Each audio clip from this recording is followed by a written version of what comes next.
Urine होना शुरू होता है, तो वो यूरिन अधिकतर साफ रहेगा, हल्का पीनापन रहेगा, बट उसमें गाज वगैरह रहेगी, मतलब झाग वगैरह रहता है साथ में। लेकिन ऐसी यूरिन को अगर आप बोतल में रख देंगे तो नीचे बैठता नहीं है कुछ भी, है ना, क्योंकि कुछ यूरिन के ऐसे तरीके होते हैं कि उसमें आप रख देते हो तो नीचे बैठता है, बट डायबिटीज़ पेशेंट के केस में ऐसा नहीं होता कि नीचे कुछ बैठेगा। उसमें से मीठी या खट्टी बदबू भी आ सकती है, तो अगर कुछ लोग की नाक बहुत अच्छी होगी तो देन दे कैन मतलब से, अदरवाइज नॉर्मली बहुत सारे लोग की तो नाक इतनी ख़राब होती है, मैंने देखा चूहा भी मर जाए तो उनको पता नहीं चलता, तो ऐसे लोग से तो मैं उम्मीद नहीं करती हूँ। नॉर्मली क्या होता है कि 2 से 5 लीटर के आसपास उनका यूरिन निकलेगा, और 2 से 5 लीटर जो यूरिन निकल रहा है उसमें 50 ग्राम तक शुगर की मात्रा हो सकती है। ये सारी चीज़ें होती हैं।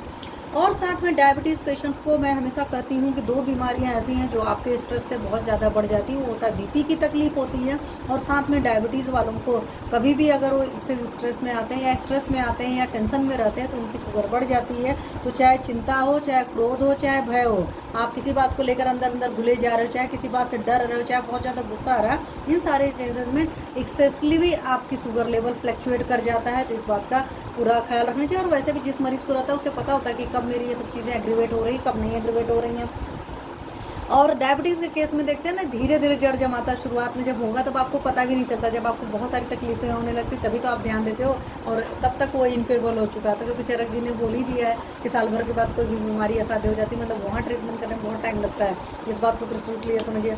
धीरे धीरे क्या होता है, वजन कम होने लगता है, आपका बदन सूखने लगता है, कमजोरी बढ़ने लगती है। ये सब सारी चीज़ें जो लोग क्रॉनिक डायबिटीज़ के पेशेंट्स हैं या बहुत पुराने हैं उन सारे लोग को ये बात पता है। और अधिकतर डायबिटीज़ के पेशेंट का जो बॉडी टेम्परेचर है वो भी कम हो जाता है। जाकर देखिएगा, हालांकि स्किन भी मैंने देख कर रखा है, डायबिटीज़ के पेशेंट्स की स्किन जब आप टच करेंगे तो जो हमारे आयुर्वेद का वर्ड है स्थिमित, तो मैंने ऐसे पेशेंट्स की बात कर रही हूँ, she is at least minimum 35 year की पेशेंट है, तो उनका मैंने हाथ देखा तो उनके हाथ की स्किन का अलग है वो है। तो कई बार जो बुजुर्ग हैं जिनको डायबिटीज़ काफ़ी सालों से है, उनकी स्किन आप टच कर देखिएगा, आपको पता चलेगा उनका स्किन का टेक्स्चर अलग टाइप का हो जाता है।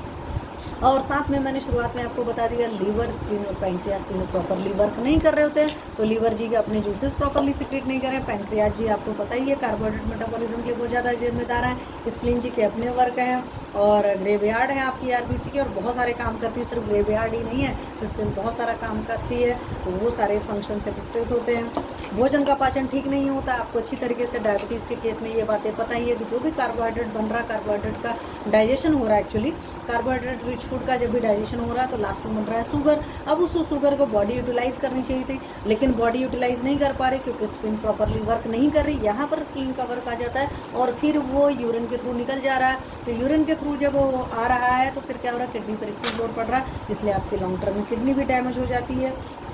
तो ये सारी चीज़ें हैं, क्योंकि किडनी को निकालना पड़ेगा भाई, नहीं इधर उधर ज़्यादा रहेगी तो भी तकलीफ दे जाएगा, तो ये सारे सिस्टम है। अब इसमें अगर मैं ट्रीटमेंट की